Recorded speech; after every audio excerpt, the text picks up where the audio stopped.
Hi guys, welcome to my channel Fusion of Cultures. My name is Layla and today this is a sort of introduction video, and also I just wanted to share with you guys some tips for transitioning and more importantly transitioning long term. I have been transitioning for almost 15 months now. I have some twisting at the moment that I got just over a week ago, but I'm just kind of dying to get them out right now. But I'm not gonna because I spent money on it, and I am a university student, so I am broke. Okay, so I'm gonna get straight to the point with my first tip, you guys, which is I wrote them down so I won't forget. And okay, um, okay. So tip number one is to prepare yourself mentally. Prepare yourself mentally for the stress, the strain, and the amount of time and preparation you have to put into your hair. I know all of it sounds like whoa, but it's not. The thing is, you just have to realize that you're dealing with two different textures, so straight away that creates a bit of a problem anyway. So you have to understand that it is going to be hard, and it's not going to be a walk through the park. It's not going to be as easy as combing through your 100% natural hair or combing through your 100% relaxed hair. However, it gets better because the first 4 months of transitioning for me was pretty much okay, and that's purely because I used to just texturize my hair maybe 4 times a year maximum anyway. But however, after that point, I struggled a lot, so my regimen changed a lot. But I'm gonna get onto that soon. But now I'm okay. Now I'm kind of used to it. So you just have to realize that it is something that is going to take time, and you just have to be ready for it, ready for all the things that aren't going to work out, the things that are going to work out, and most importantly, my second point is you just have to be prepared for people's opinions, and maybe to a level lack of compliments that you're going to be getting, or an increase of compliments that you're going to be getting. For me, compliments really wasn't a problem. There wasn't a lack of it or an increase of it. People still told me my hair looked nice. Some people didn't even realize that I was transitioning. However, my family, on the other hand, especially my mother, was not happy, and she did make a lot of comments, and there were times where she really did bring me down. But I kind of pushed past it because that is the kind of person that I am. However, not everybody's like that. So if you're not mentally prepared for something like that, it might make you question yourself and maybe look at yourself differently and think, wow, maybe they're right, and I do look ugly with my hair like this, or natural isn't for me because I don't have the right face, or my hair is not a certain texture, so my face is going to look hard, or right. My first tip kind of leads on to my second tip, which is to transition with purpose, especially if, like me, you want to go long term. Although we're all trying to get to one destination, which is being 100% natural, you also have to transition with purpose, or you might give in and get a relaxer. So for me, what it was, the purpose of my transition, or my push, should I say, for my long-term transition, is the fact that I don't want to cut my hair because I don't want short hair. I've never had short hair, and it's not for me. I think it's nice. It looks nice on people. People wear it well, but it's not for me. So my desire to go natural and my desire to not cut my hair balance itself out basically. So each one kind of balances. They're both on the same tip of the scale. So as much as I don't want to get enough relaxer, I don't want to cut my hair.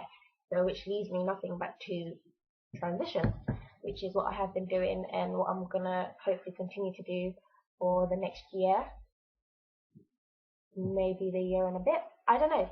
It just depends on when I feel like I want to cut my hair, or when I feel like I've gotten to a length that I'm happy with. And that's it.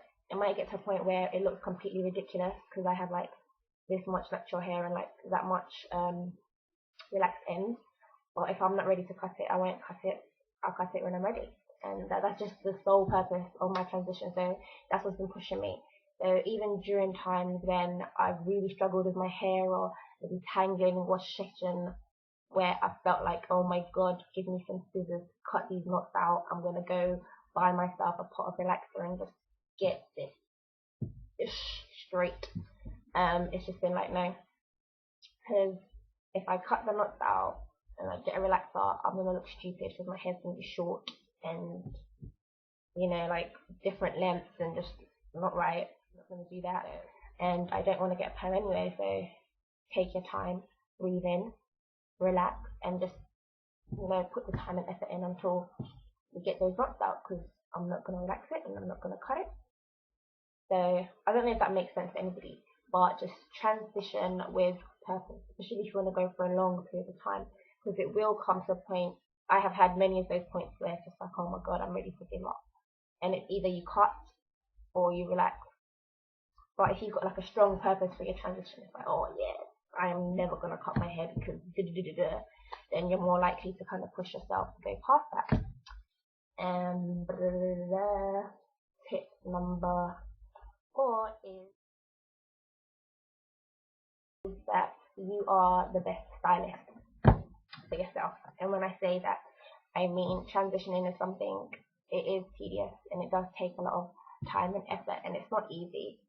And I know that because I've always done my hair anyway, but right now I wouldn't let my mom do my hair or a friend do my hair, because no one has the patience to do my hair apart from myself, because it's my hair. I'm the only one that cares about it to the extent where I'll take my time and comb it small section by small section. No one else has that. As much as they would like to, they don't. Someone can have the best intention when doing your hair, but it will get to a point where it's just like, oh my god, and they might just yank some hairs out that don't need to come out. If you've done it yourself, you just saved yourself some hair. Secondly, is it's a great way to learn about your hair. You learn so much about your hair, what looks good in your hair, what doesn't look good in your hair, and you kind of have a lot of time to kind of play around. And also, if you're someone who doesn't really know how to braid or twist or yada yada yada, this would be the perfect time to kind of experiment with that and try that out. I actually think I missed out a tip, which was tip number 3, which is basically, if it's not broken, don't try and fix it.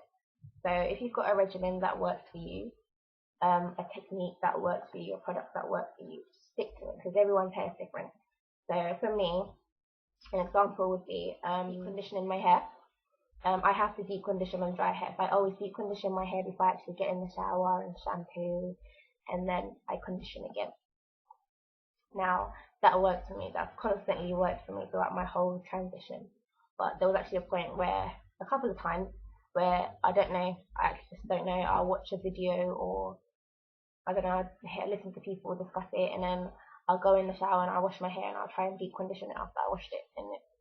And then I'll spend like the next hour and a half crying because I can't get the knots out and I'm going crazy. So basically, if something works for you, don't change it. And you will find that probably the way you do things throughout your transition as it goes along will change. When I first started, I did it all. I washed my hair in one big I washed my hair in 4. I washed my hair in 6. What works for me is just to wash my hair in 4 sections, non-braided sections. I take a section, I'll wash it, I'll put my conditioner in it, twist it up, and clip it up, and then do the same, go all the way around, come back to tangle, work all the way around, and that's what's been working for me, and it's been working a treat, so I'm not going to change that. So yeah, if it works, it works. And also to kind of minimize breakage and all that stuff. So, my video going. Okay, so just to minimize breakage and stuff, try not to play in your hair too much. I know it's going to be very difficult because I do it all the time, but just find hairstyles that work for you, that don't require a lot of maintenance, that don't require you to comb it. I use my fingers for everything. The only time I comb my hair is wash day when I'm in the shower, and I'll probably go more into my regimen and how I wash my hair and deep condition my hair at a later time. But I am going over the video limit thing. So thank you guys for watching, and I hope that I've helped someone, and I will be having more videos coming. So yeah.